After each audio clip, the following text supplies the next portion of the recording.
Salve galera do sétimo ano, tudo bem? Aqui é o professor Carlos, professor de História da Escola Espaço do Saber. Vamos dar continuidade ao nosso conteúdo de História desta semana, ok? Então a gente está aqui na página 486. Venha comigo! Bom galera, a gente começa falando aqui sobre esse mapa, que é o mapa do Reino de Yorubá. Bom galera, Yorubá ficava nesta região onde hoje é atualmente a Nigéria, ok?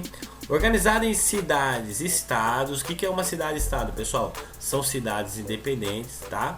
Eles formavam pequenos reinos independentes e mantinham sempre trocas mercantis e de legitimidade política. Então cada um dessa parte aqui do reino, né, de Yorubá tinha a sua própria política, a sua própria maneira de fazer política, de se organizar como sociedade, suas próprias leis, tá bom?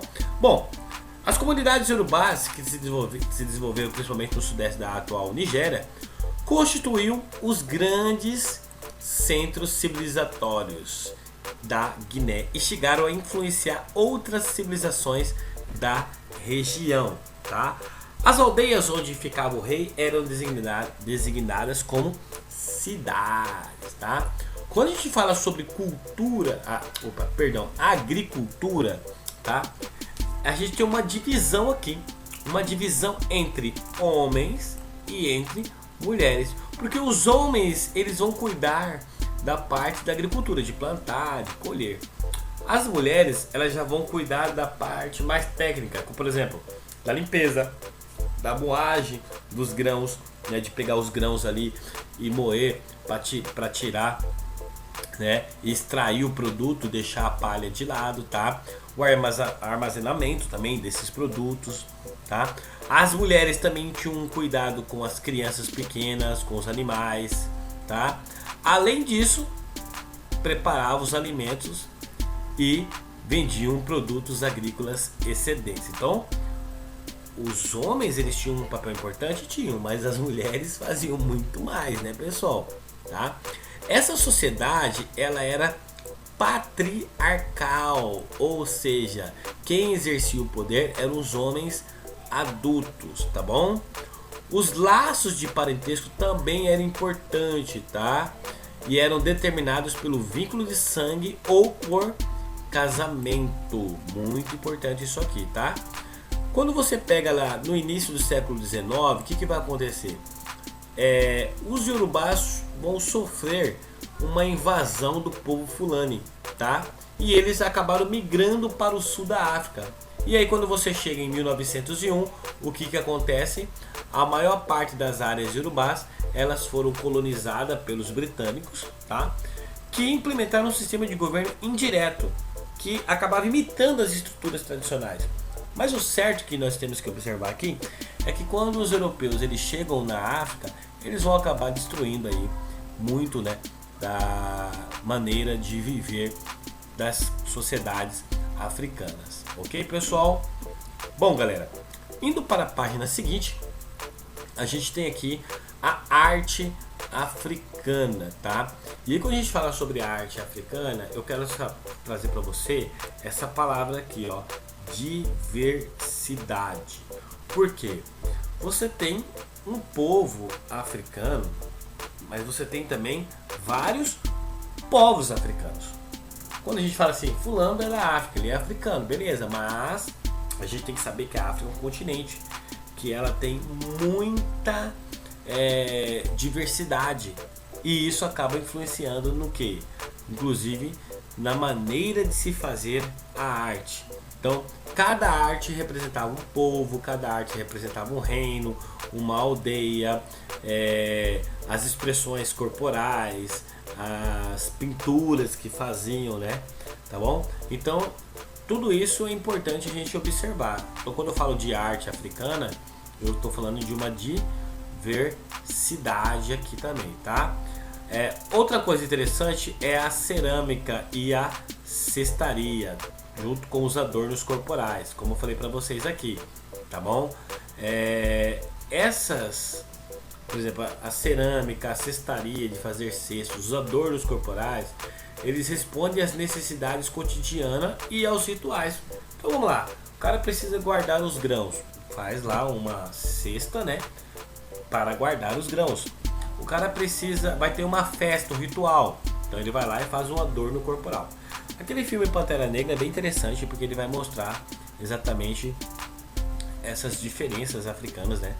E é um filme muito lindo que mostra exatamente essas expressões corporais, as danças, os ritos, a organização social, a organização política. É um filme que tem muita coisa a dizer sobre a África.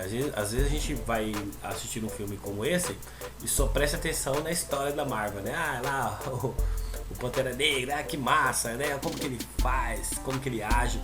Mas a gente tem que observar o que está em volta do filme.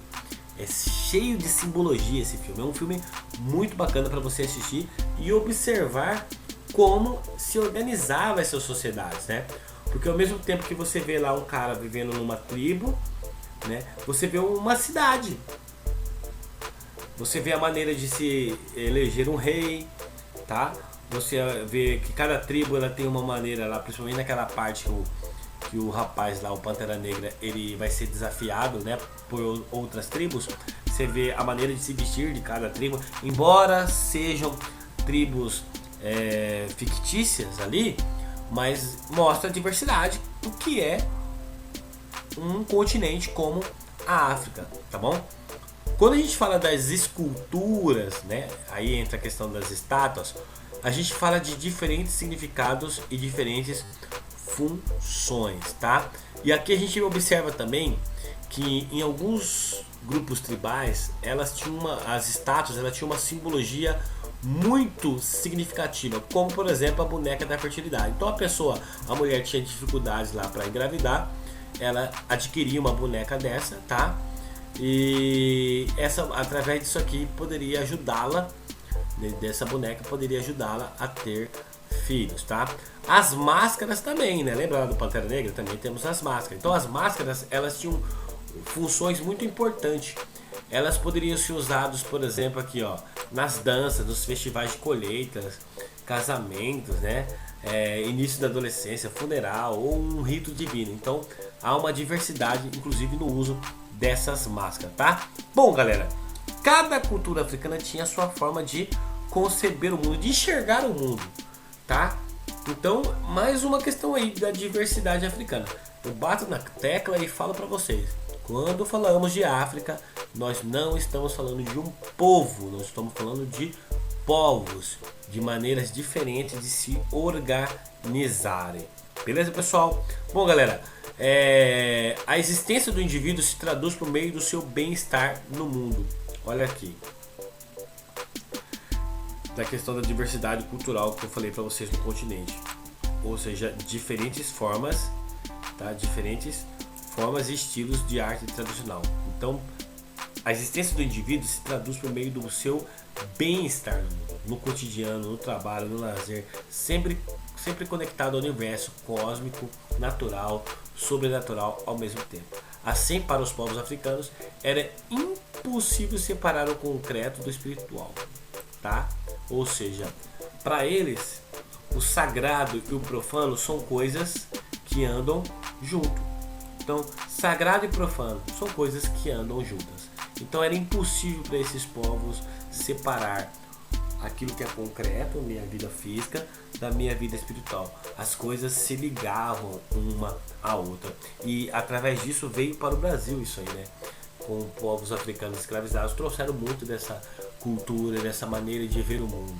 Beleza, pessoal? Galera, forte abraço e até a próxima aula.